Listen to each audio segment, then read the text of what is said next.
Hello and welcome to another installment of Let's Play Civilization 4 Realism Invictus. This is the Asharid Head, and I actually just recorded about a moment of the video and then promptly deselected the record because I have the key set to V, which I use to spell in the game encyclopedia, deselecting the video. So I switched the hotkey so that hopefully that doesn't happen again, but all I did was move this Viking unit here.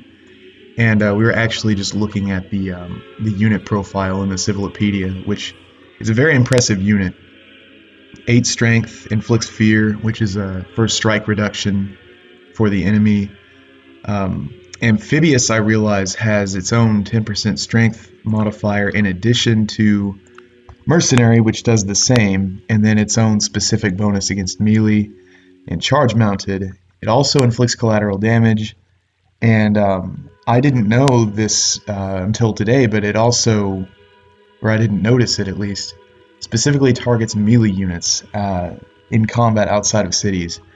Furthermore, it upgrades straight to the Grenadier, so it doesn't have a dead-end upgrade tree like some units. Well, I guess everything eventually becomes a gunpowder unit, but needless to say, investing in their experience is not a fruitless errand. So I also said that, as I mentioned in the previous video, I'm intending to maraud his countryside. I may not take any more cities, but I will destroy all of his improvements so that he can't recover. I might even attack someone else additionally with the same objective, but we'll see. I didn't take a look at everything in the interim, so let me just go over my research selection. I don't remember why I chose this one. I think we're going to go for Notre Dame, but that may not be our highest priority right now.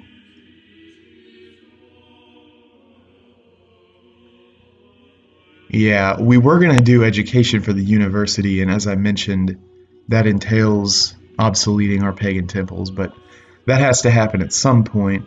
I think why I chose glassblowing is to get everything else, or if there are other medieval texts that we want in the meantime, to go ahead and do it now.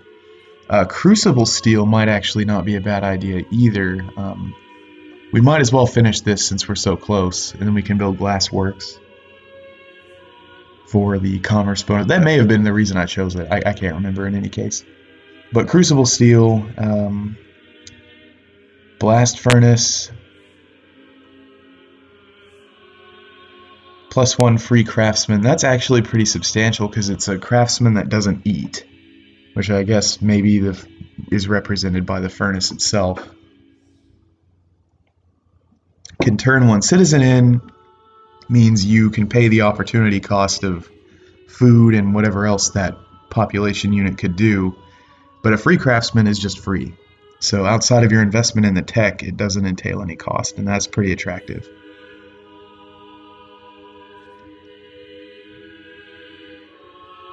I think we're in pretty good shape militarily, so it may not be a bad move to focus on these domestic things. So yeah, we'll finish glass blowing, get glassworks. I will probably go ahead and... yeah, I still don't really have an intuitive feel for this tech tree. However, I'm much more familiar with it than originally when I was just sort of clicking on the text and reading the screens as I finished them just to see what they were as I played, instead of trying to read through the whole thing, which is not the best way to go about that. Vassal states. Ooh, you know what? I don't have vassal states disabled.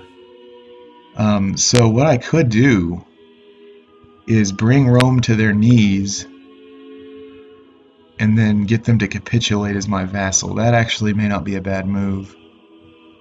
And if they didn't change how that mechanic works, basically if they don't achieve a certain size threshold relative to when they were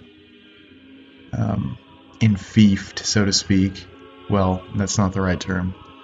relative to when they became my vassal, which actually we sacked their cities, so two of them, they may exceed that by default, but um, or if I fail to protect them when they get attacked, then it gets revoked. But yeah, having them as a vassal state means I don't pay any tech penalty, but I get, I can't remember how that works. The bonus they confer is I get half of their score, I know that. And I think I also get, yeah, you know what? I need to look into that mechanic again. I know this, it's just slipping my mind right now for some reason. But yeah, tech-wise, I think we'll do that because this should coincide nicely with how long it'll take to turn his countryside into a ravaged wasteland. Well, just rather a wilderness. There's no physical capacity to foment that kind of destruction with the technology we have, but you know what I mean. Okay, now let's see what we're producing. Just basic infrastructure was the idea. I'll probably keep that trend going as long as each garrison is good. And these units are pretty old, but I should be able to upgrade them in an emergency.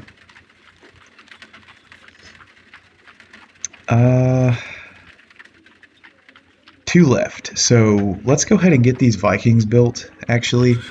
And I believe my capital has the highest production. If not, then close. No, Uppsala has more. But let's go ahead and get the last two of these built. I will try to finish the Kremlin first, because it's a wonder.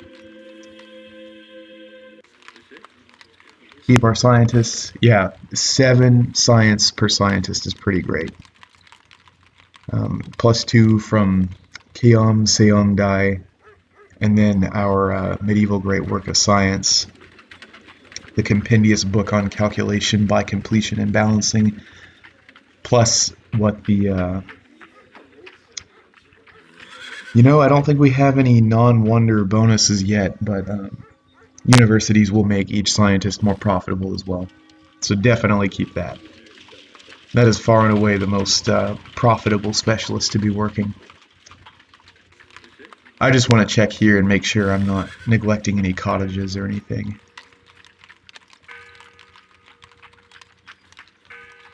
+1. Yep, this is pretty much ideal, allocation-wise. Scientist there.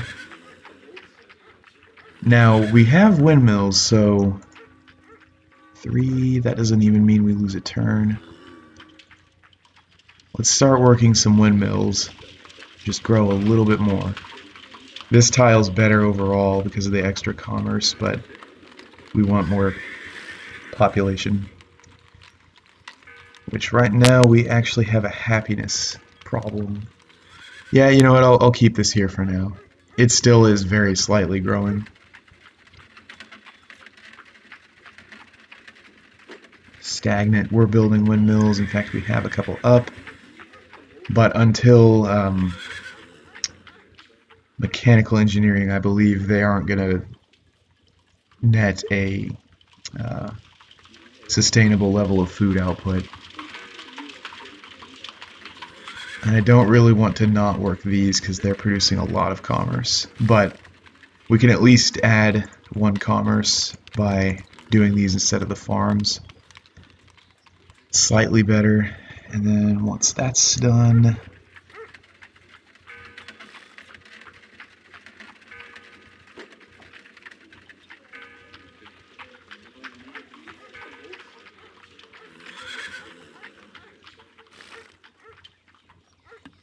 yeah, every little bit counts. 1 extra food will keep things moving along.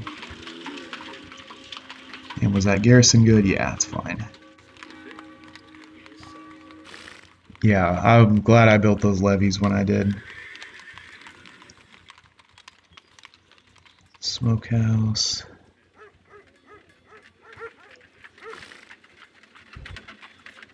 Okay, let's speed up the growth a little bit. Switch that out for a farm, and then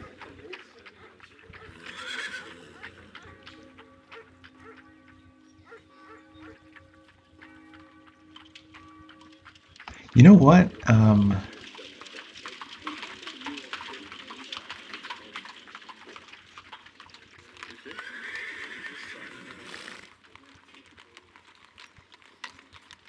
Oh, we don't have Judaism here. Weird. And you have to have the state religion to build the temple, so yeah, never mind. I was gonna try to bolster the happiness, but you do need to run the state religion for that. My mistake.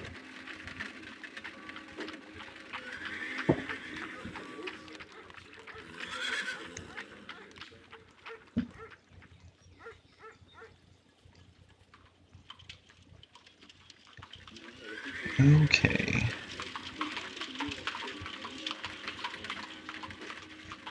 Yeah, let's do this.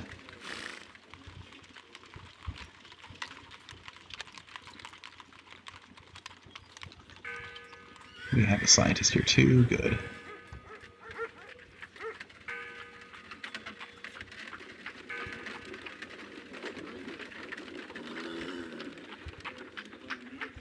Oh, okay. So the Kiam Seong Dai is only in that city.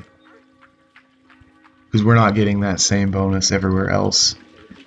That would probably be OP otherwise, to be honest. Especially considering that the Wonder itself puts out 5 science. Okay, well, at least good to know. Still want to run scientists everywhere. That is typically never a bad investment, unless there's something blatantly obvious that you would have to defer against. And we don't need the state religion to build the temple. My bad. I am forgetting some obvious points of play right now. I'm not sure why. Which means actually this city... Why can't it build Hindu temples then?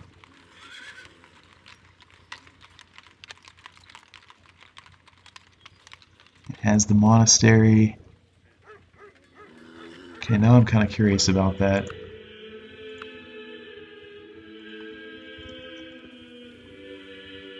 Oh, because we need priesthood, it's a tech prerequisite. Yeah, you don't need the religion, state religion to build this stuff, but if you run free religion, then you can't build temples, you can only build those communities, which represents the state's complacency towards devoting resources to the development of the religion, so to speak, but enabling it as a civic right. Because those communities are pretty cheap, whereas a temple is typically some kind of architectural feat. Okay.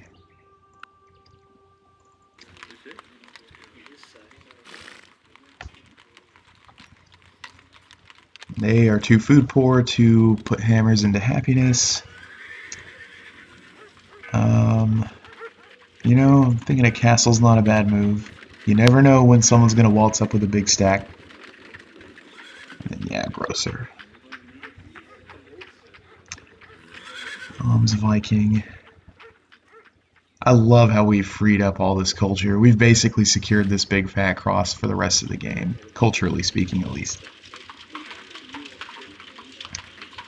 Yeah. Let's get the jeweler next.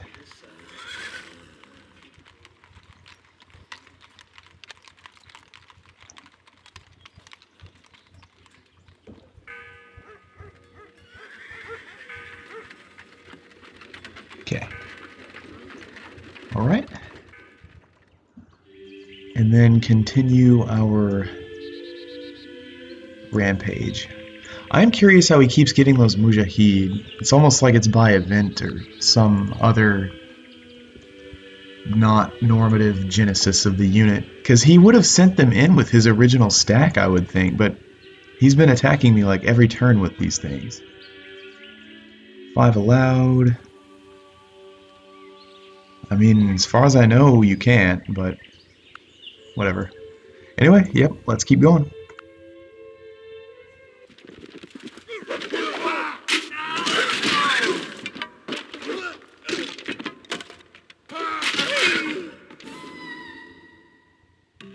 Okay, yeah, spearmen. Beware spearmen. In fact, I probably should have pulled them out here because this has our really awesome general unit, which I don't want to lose. If my logistics are good enough, I should have paired these together. Whoops. Oh well. Yeah. Because now the spearmen will have to deal with my melee units,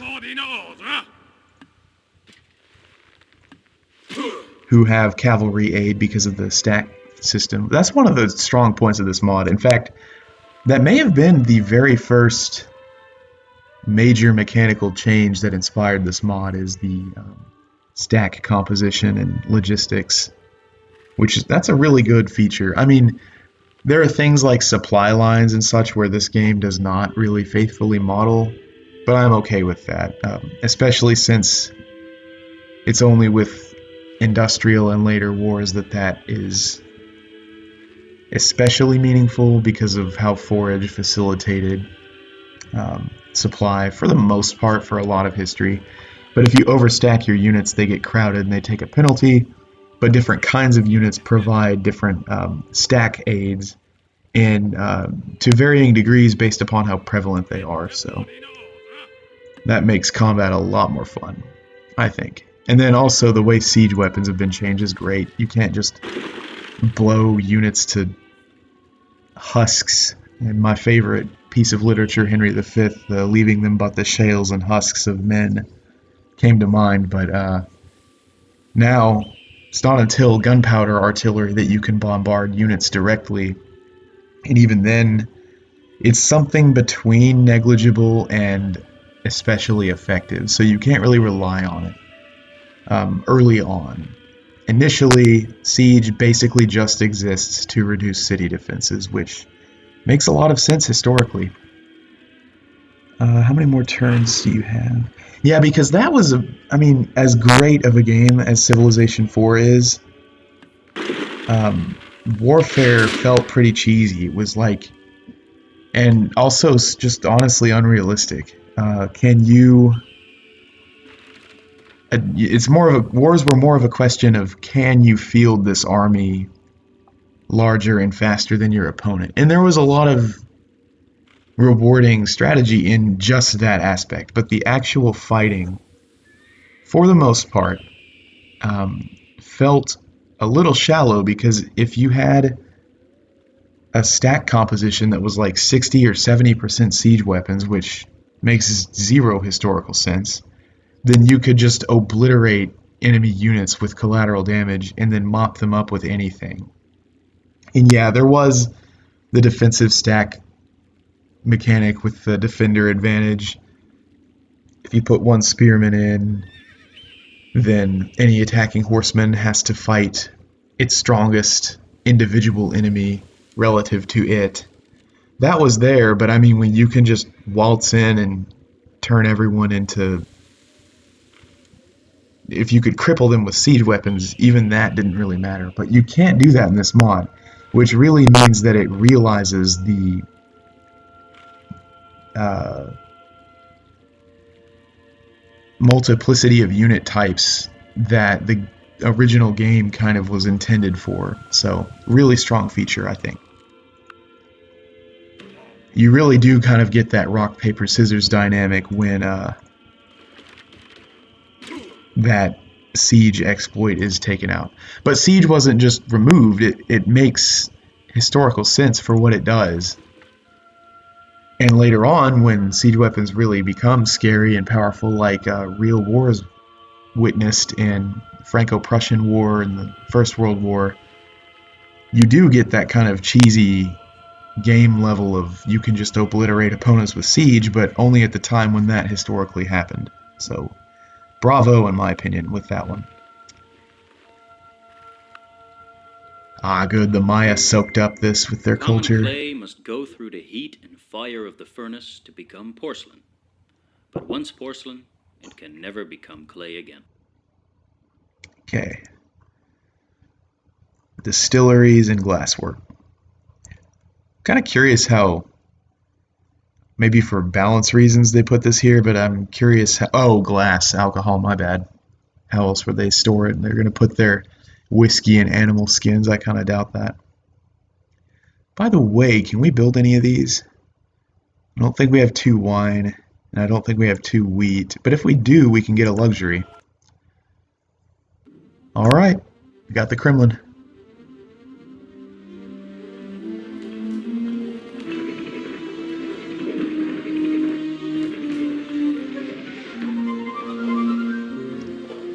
Very interesting architectural style, that kind of bulbous onion looking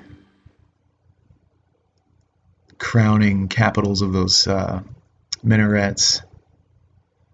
It's weird, we associate that with, 20th century communist Soviet Russia, but that was built in the 16th century.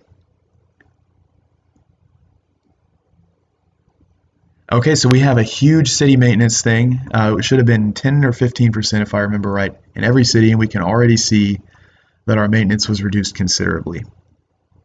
And then our manners were bolstered too. And since we're running serfdom, actually, that was a good build. Ooh, we got a great artist. That's a good coincidence.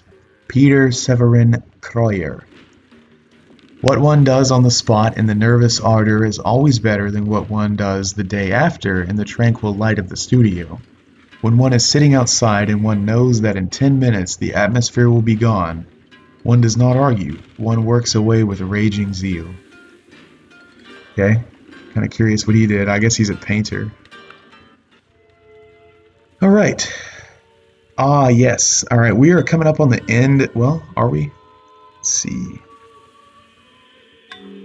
How are these classical ones still? Well, those are going to get extinct pretty fast. I guess no one really invested in these. I think it's church architecture that gets rid of classical art. So if we want to use the artist to found a great work, definitely want to bank him. And I think that's exactly what I'm going to do. Because church architecture will unlock the medieval works, which will stay in effect until... yeah, I can't hyperlink that. I think those stay in effect until fine arts.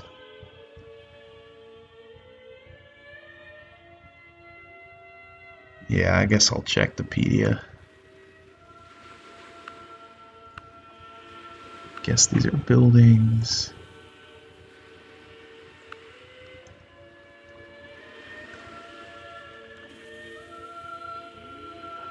We just gotta find a medieval one.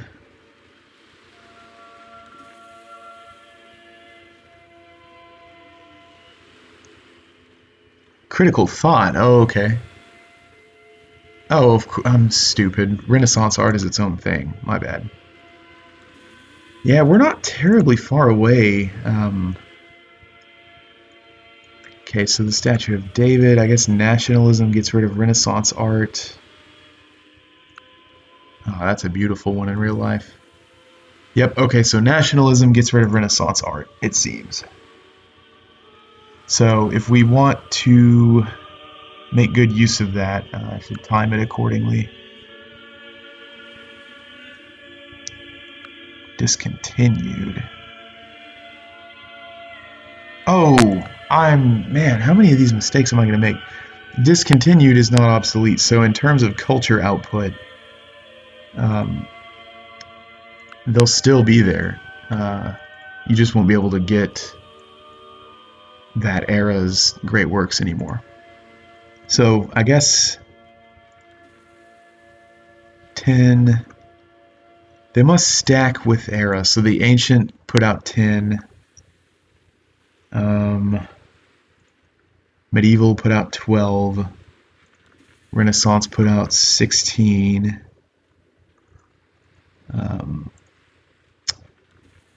Post-impressionist.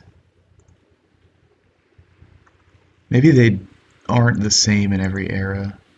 But yeah, in any case, the cultural output appreciates over time, so there's your opportunity cost from a strategic standpoint. But I guess you don't actually lose the culture. Now, church architecture will unlock the medieval. So yeah, let's still hang on to him. My first gut reaction would be to put him here so that they don't get that iron. And we are actually a ridiculously long time away from a border pop, but we're fairly close to them in actual culture. He has 2 religions in this city. I don't know if he has any wonders or anything, but could probably check by looking at the sprites, but I don't want to do that. Yeah, in any case, I'll hold on to that artist for now. Pillage the road.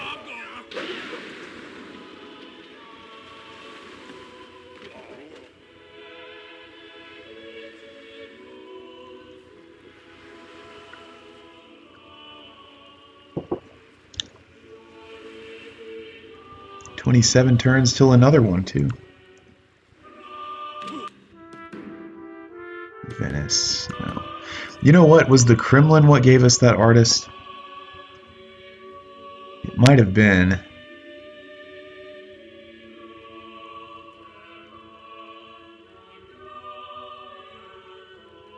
Nope. It's just a coincidence.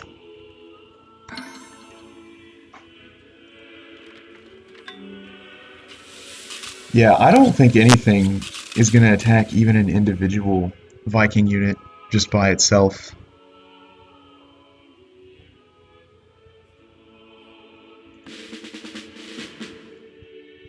They are really powerful. So I'm do something a little unconventional, and I'll just send them out individually. Okay, they're healed. You would need 2 more turns, but it's fine.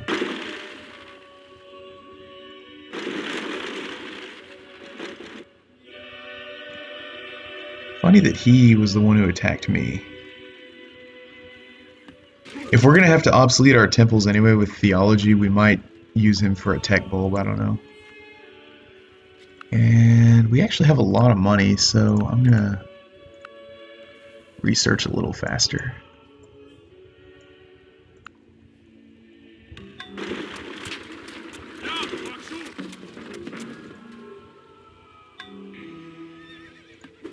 Turns.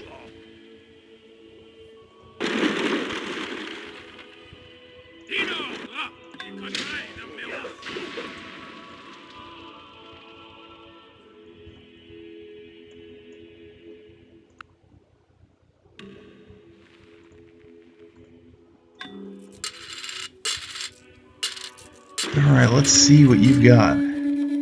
Just some bowmen and an auxiliary unit, yeah. I think he's kind of in trouble.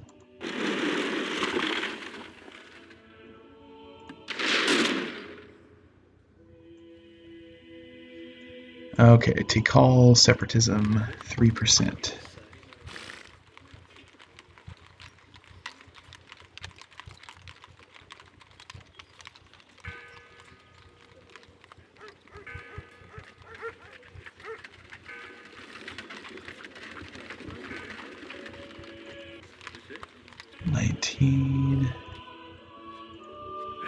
I kind of have a feeling he's going to attack me next turn. He's not at war with anyone. Although, I don't think the AI would intentionally... Yeah, he's not. So he's either going to move through me to attack someone else or attack me. But if he was going to attack me, I don't see why he would have moved in first already.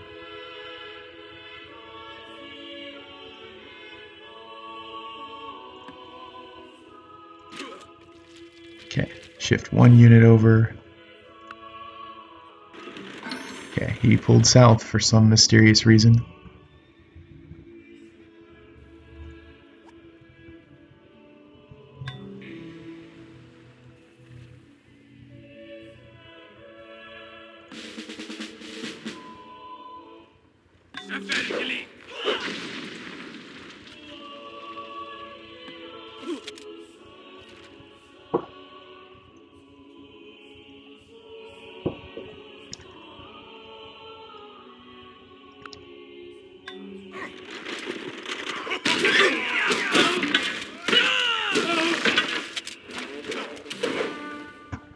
his odds on that? It was just a chariot. 0.2%. The AI in this game, this mod, is pretty good. I'm surprised it would just suicide an individual unit like that.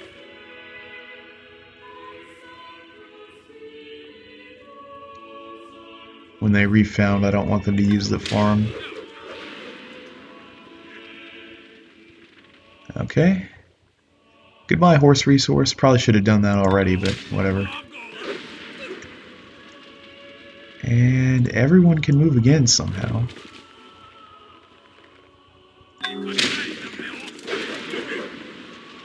Yeah, that was a lot of money too. I feel like a real Viking. Early medieval pillaging.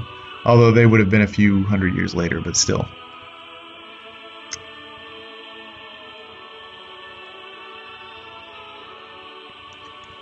Yeah, I bet he really, if he was a sentient human, that is, really regrets attacking me.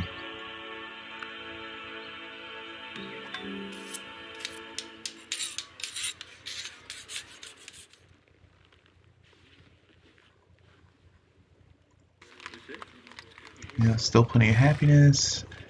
Aqueduct. We need to get this number down. I do fear an eventual attack from him. He has a pretty high unit build. Having one Viking garrison in each city is probably not a bad move. They're powerful units. And since they're not archery, if they tailor their stack for defeating archery units, they'll have to deal with him first. I mean, I guess I'll go through with just attacking his cities if I can do it costlessly.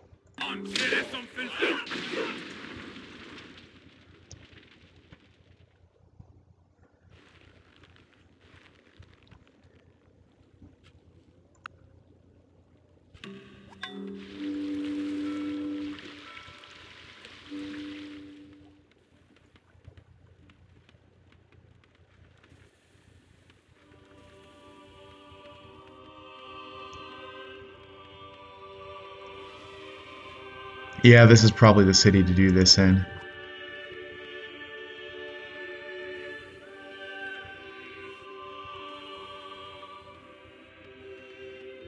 Okay, I can definitely spare the money. Let's take the relations. Which puts him at friendly. Let's see if that even matters for not attacking. If you're weak enough, it won't, but if you're at some level of parity, it probably should dissuade them.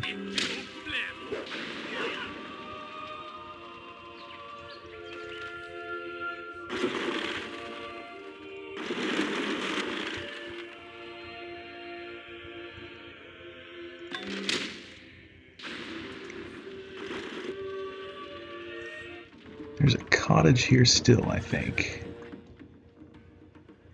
Yep, but not anymore.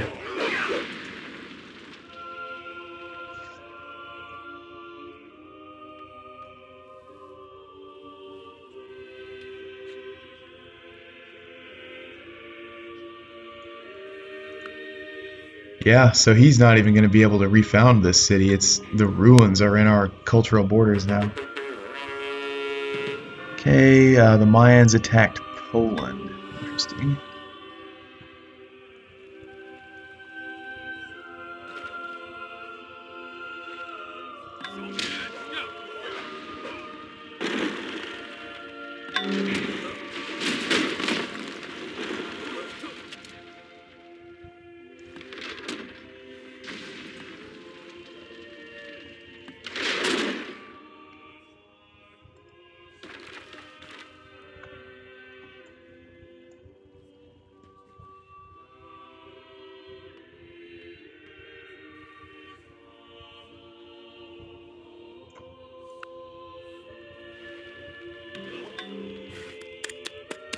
Okay, caravan house. Yeah, I'll do the Gesta Danorum here because this city has much more food than most of the others. Well, What is its birth rate? Because we have all the wonders in my capital. So actually, yeah, that wouldn't be a good idea. Never mind. Yeah, go, sure. Why not?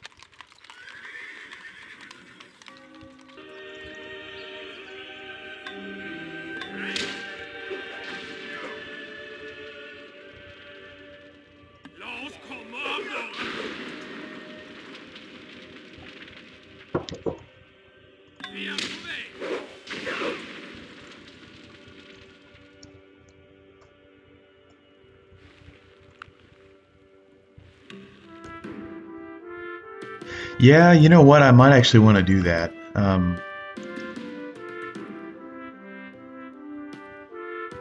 However, it does enable the guild hall, which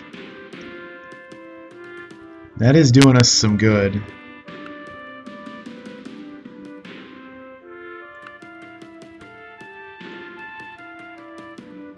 One trade route per city, though. And the reduction in maintenance costs, which are still, from distance, is only 9.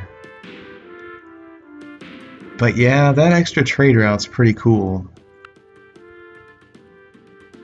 We're not really using craftsmen because we're putting our specialists into scientists.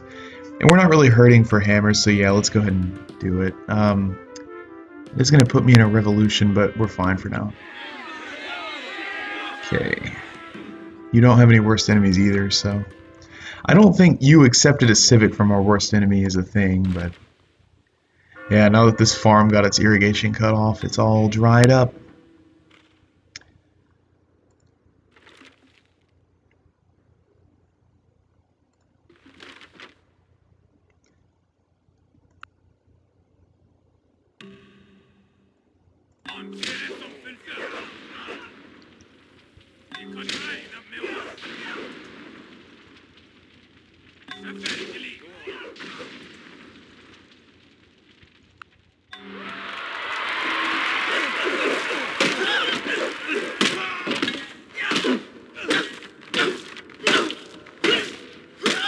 Wow.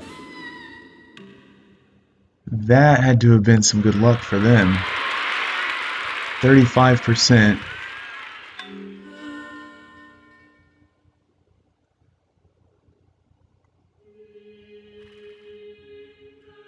Wow, okay, well, good for him.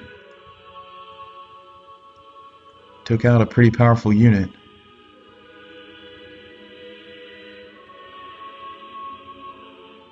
Oh, whoops, I need to be actively reducing his defenses here.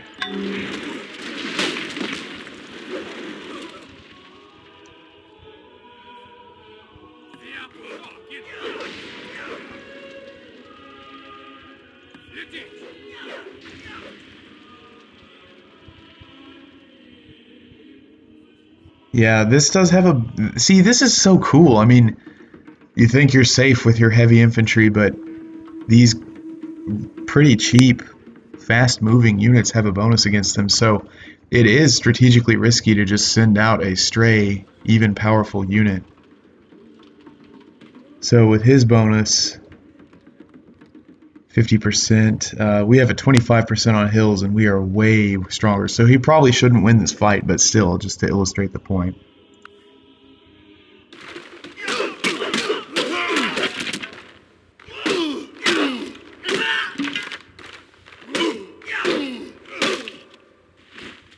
Wow, okay.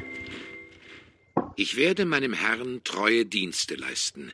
Seine Feinde sollen auch meine Feinde sein.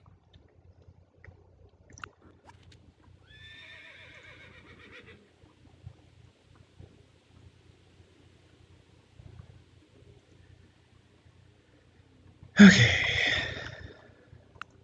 Yep, theology B1. We're pretty close to getting that by default at this point.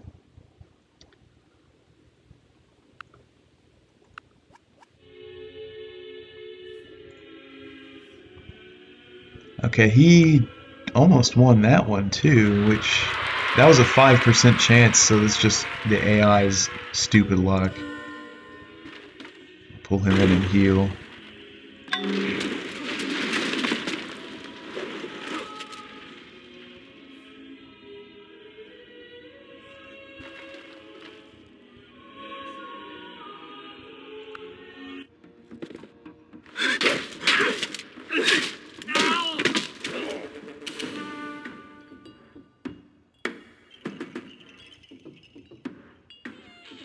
Do I even have any deals with Poland?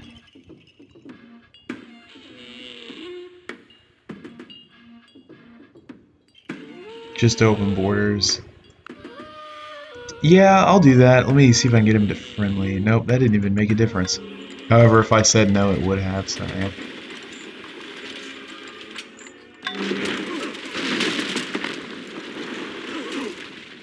Okay. Yeah.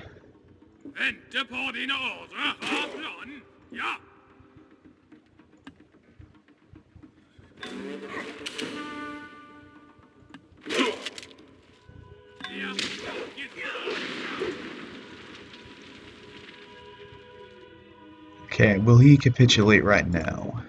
Nope. You're doing fine. Well, we'll see how long, dude.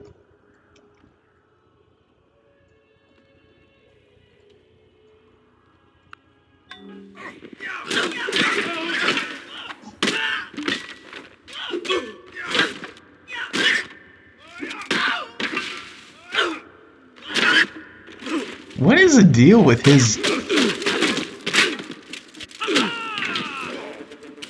Okay, that combat with the chariot could not have been good odds, but he almost killed me again. Okay. Yep, and the chariot flanked us. That's another thing it can do.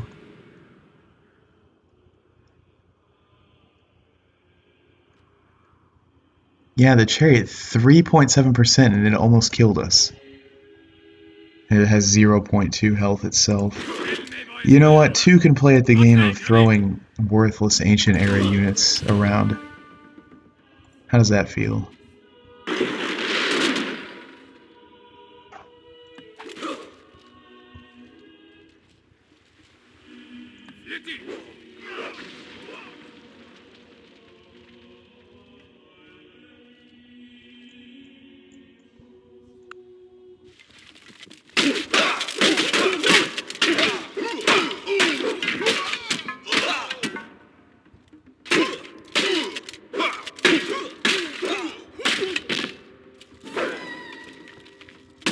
Why is the catapult defending?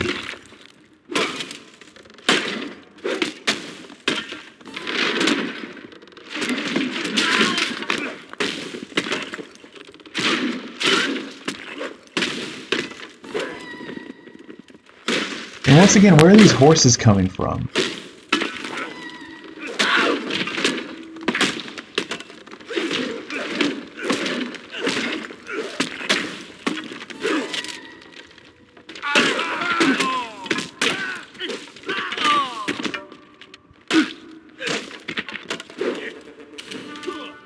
What was that? Okay. Well,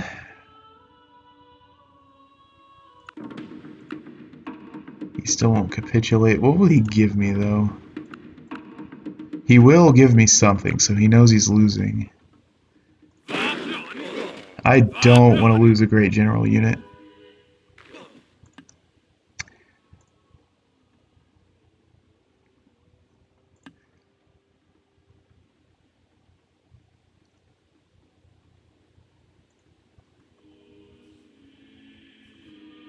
Yeah, I think we would lose our great general unit if we keep slogging this out.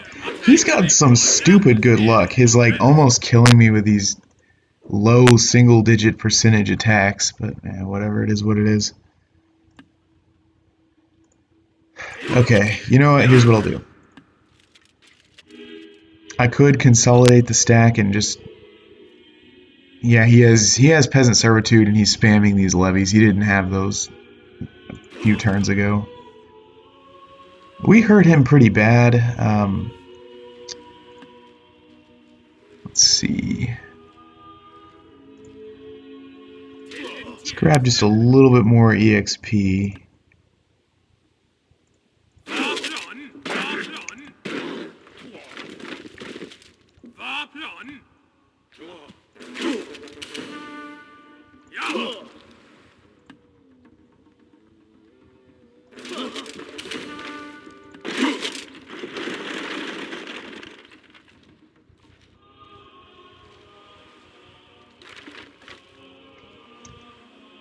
I don't know, he might suicide on me. Yeah, he has too many units. I don't want to lose my generals.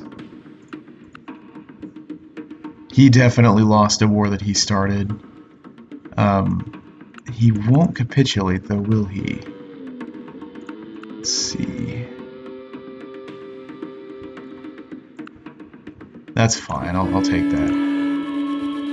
I mean, he didn't lose everything, but that's going to take some time to recover.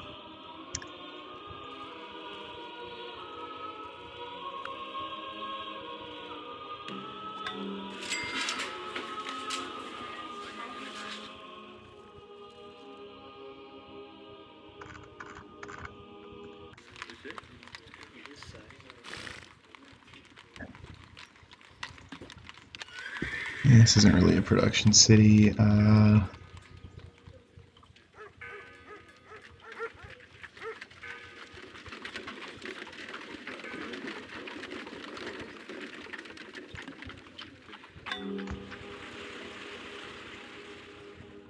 More culture.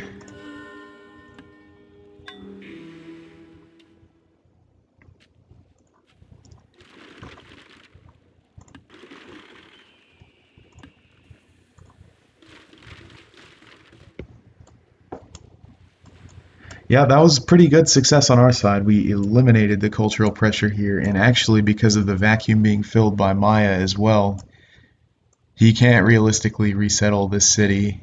Well, maybe this one, but this one, nope, he literally can't, because we politically control it.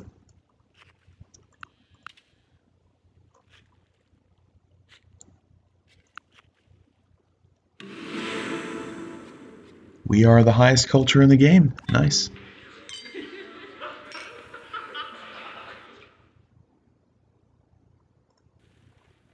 More food there would be good. We're pretty solidly score lead, too.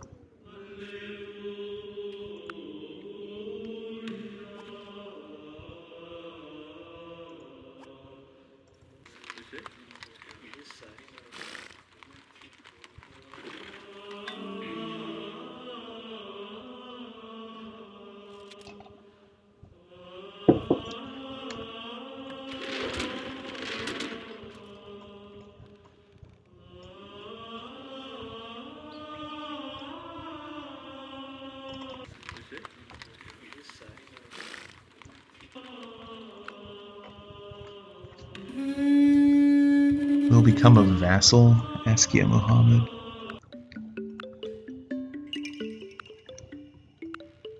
Huh, he'll just do it. Now that means I have to protect him. But, he is at war with... Yeah, no, I'm not doing that. I made that mistake before. That would put me at war with the Maya automatically, which is why he's willing to do it. Read the fine print, but still, it is good to know. If I was feeling really ambitious, I might attack him, but I wouldn't just do that automatically right now. With no preparation. Unless I was just way ahead of him, and I'm not. I'm just slightly ahead of him. He could spam levies and swarm me if he wanted, probably. Not that I couldn't compete with. Yeah. Hey, remember that thing you just mentioned? Yeah, sorry, no. Okay. I do kind of wish the game was a little more candid about, if you accept this, you basically inherit their war.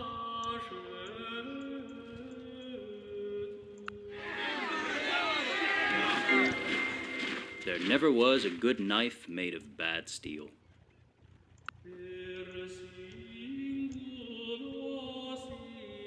Okay, so the Yalm's Viking is like an earlier version of this. Okay.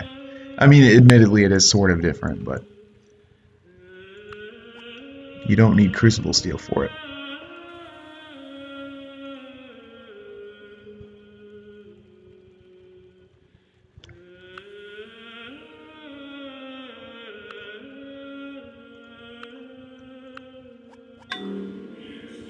Yeah, let's get Blast Furnace everywhere.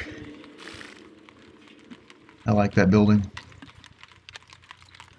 Now this one might have some different priorities, but the ones where we don't know what we want to build, because we basically have everything, let's build them there.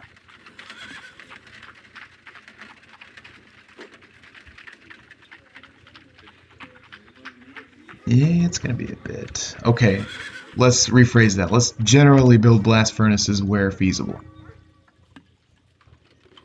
Okay.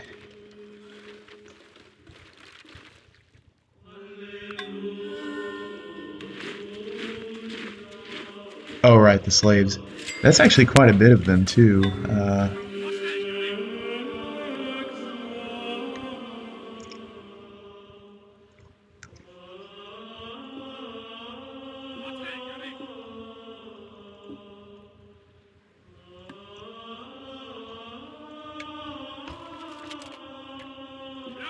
Now, we probably are out of Barbarian XP. Yep, it tells you 0 XP gain. 0. Where's the tooltip? 6. They're unlikely to win that. It is infantry on a hill, after all. Okay, yeah, let's let them suicide on the city. They don't pillage, so... yeah.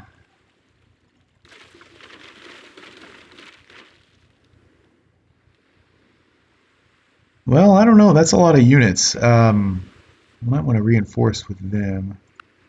If they move off the hill, they should be easier to kill. These are blitz units, too. So, they moved away. Shoot. Yep, and that was our chance to take them out. That is annoying. They were queued to move away, but... 8 versus 1, 2, 3. Okay, well, without question, we're going to upgrade this to a crossbowman right now. And we're going to transfer some units from our capital.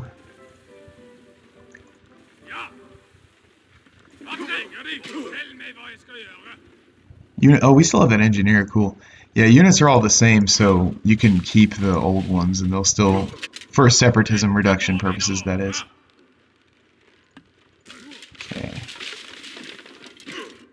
Yeah, they shouldn't be able to take it. Oh, now they're going for the capital. Smarty Pants AI.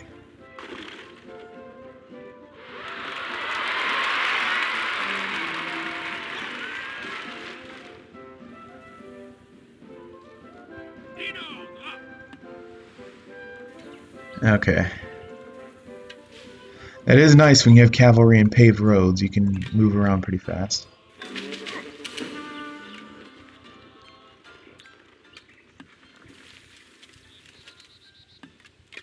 Yeah. Ah, it hurts. 75%. At least that wasn't the general unit.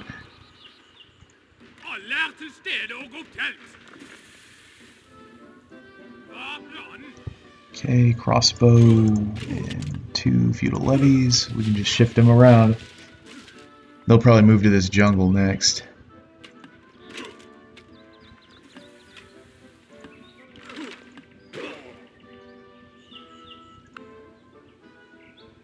Nope, they're gonna attack directly.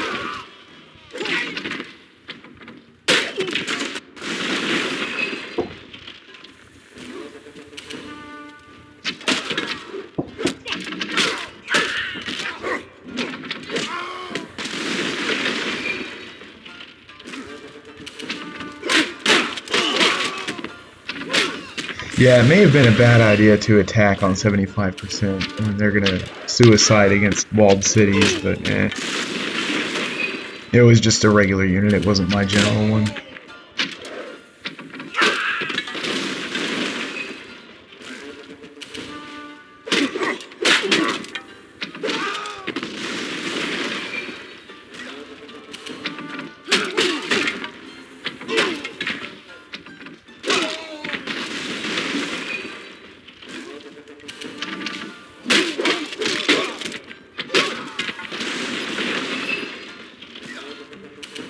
Okay.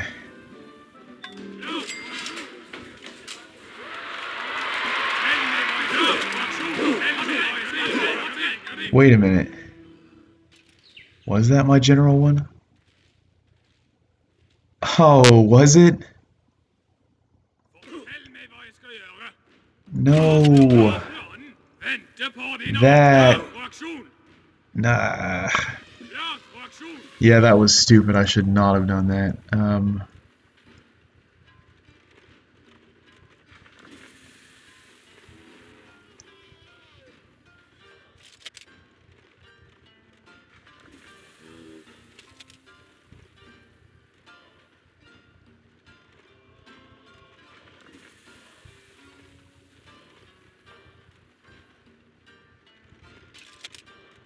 8.52. I think that was it. I just absentmindedly attacked on 75% with a great general unit and of course lost it. Grr, that sucks. Oh well, at least we still have the cavalry one. Oh no, he's here. He's here. Oh, thank God. Okay, I didn't think it was, but ugh. Alright. Ah, the skirmisher. Okay, well, you... I guess increase your withdrawal chance. Okay, alright, with that, I'm actually going to end it for now. We got out of our war with Rome, ill-fated for them. And they unfortunately didn't want to capitulate, but I don't think they're going to be attacking me anytime soon, because not only did we break their leg, if not cripple them, we no longer even share a border with them, so we have a political buffer zone created, and even if that wasn't the case, I think they were weakened sufficiently where their incentive to continue the attack was removed. So I'm just going to keep doing what I'm doing, develop internally. We've actually got a really good tech rate, I think. Mechanics in the 7th century is good. I mean, we're almost done with the Middle Ages. We're getting the better part of halfway through it, it seems. Well, we're about halfway through evenly, maybe. But only the 7th century. This bodes pretty well. I mean, critical thought, if we could research it right now, at double the tech cost, would only take 35 turns. And we're not done growing with our current capacity, so things are looking pretty good. I'll probably just develop through the Middle Ages and then wage some kind of an early-ish gunpowder war. I might wait till we get our UU, which isn't the best, our other one that is. And then I might just go on a westward conquest spree. But you know what? We do have the highest culture, and I haven't really done a culture victory. So, in fact, yeah, in this whole game, I've never won. I have won culture once or twice, but it's been a really long time, I think. So, we might go for that one, just for fun. Cultural. Yeah, the runner-up would be Poland right now. But as that advisor pop-up showed, we do have the most as of however many turns ago that was. But it's a bit too early to be thinking of specific victory conditions. Suffice it to say, for now, we're in a pretty good situation. Just going to keep developing internally, and we'll probably wage another war, likely against the Maya, I think. They're kind of hemmed in. Around sometime in the early industrial era, or once Napoleonic gunpowder units become available. But if anything specific comes to your mind that you would like to suggest as a course of action, please do so. But otherwise, I'm going to check out for now. This is the Ashared Het, signing off. Thanks for watching.